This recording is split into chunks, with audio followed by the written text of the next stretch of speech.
really want to know, why is it so okay for men to walk out of the kid's life once him and the mom are not together anymore, or once the mom decides she's going to put herself first? Why is it always on the mother to be the full-time parent and the dad just gets to do what he want to do? Why is this way? Why is the mother the one who has to do everything and the dad just get to choose if he want to be there or not?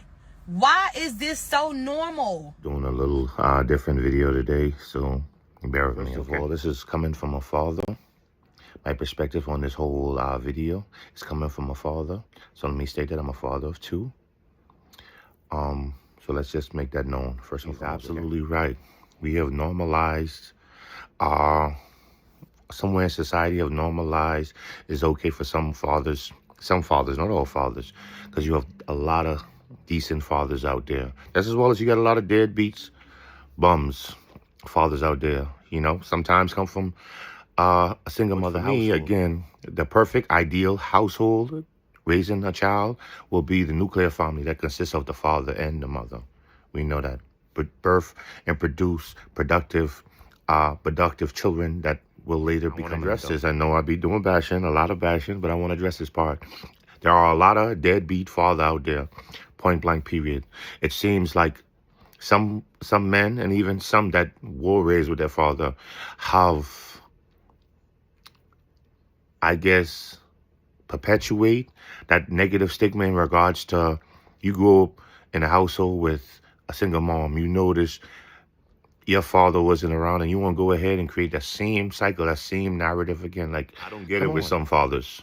I don't get it. Like, how is it okay that it was a point in time where you started misbehaving or acting out because you wanted a father and your father wasn't around? You know what I'm saying? And we put all this heavy burden on mothers to sit here and be the breadwinner, be the mother and the father. Like, come on, that don't make no sense at all. How productive it is seeing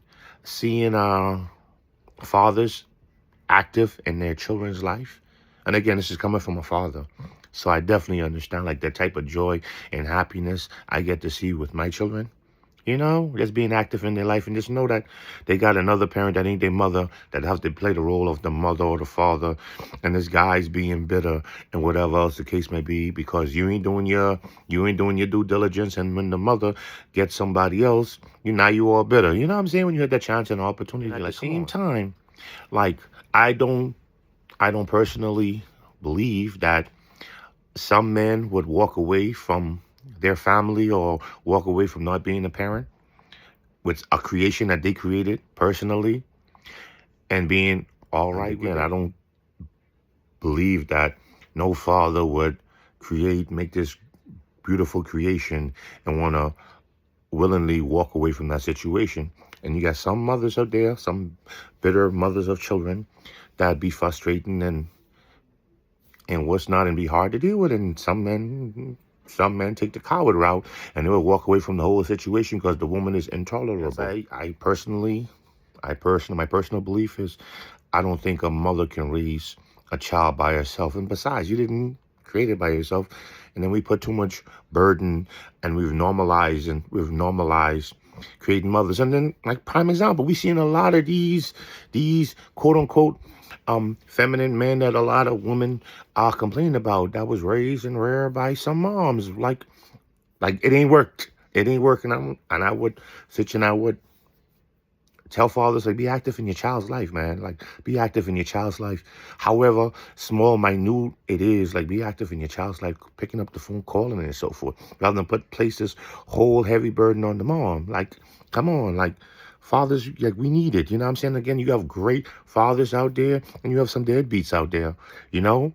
However you want to sit here and spin it. But again, to some of the same fathers that want to be active in their life, in their children's life, you know what I'm saying, is out there trying to do it. I want to say it ain't solely the father's fault. Sometimes, again, it's the mothers. It's the mothers that makes it really, really hard on fathers towards being in their child's life, or have this laundry list or requirement to do. Sometimes, not all the times, because, again, you got some deadbeats that just walk away and call it that, you know. But you have some fathers that want to be active. I can sit here and speak based off experience, not my personal experience, but people around me that I know that want to be active in their child's life. But the mother of that child makes it really, really hard, makes it really use that child as a pawn, as a carrot in the stick, You know what I'm saying? To keep that father miserable because he walked away. You want nothing to do with her. Sometimes. Not all the time, but sometimes. And that's as well as you got some deadbeat fathers that don't want to do nothing. They sit here, they created, and they keep it moving.